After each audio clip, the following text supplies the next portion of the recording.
yo'llanmasi yopilib qolgan. Hop, bardan ko'ltirasizda, xudo xolasa eshigini cho'tki qilib ochib beramiz. Qarab turinglar. Kuzatib turinglar. Xudo xolasa yalqin ochib beramiz. Hech qanaqa joyga zarar yetmaydi.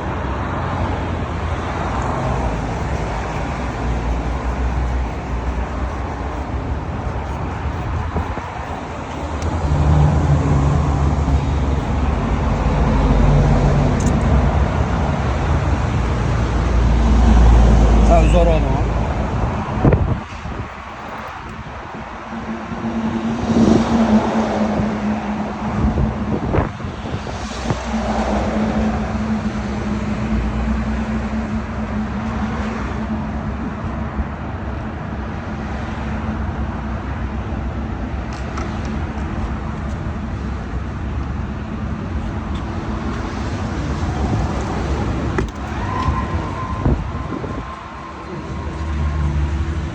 Xudo xolasa trekker mashinamiz ham ochildi. Kimga shunaqa xizmatlar kerak bo'lsa, pastki nomerlarga aloqaga chiqinglar. Sog' bo'linglar, salom.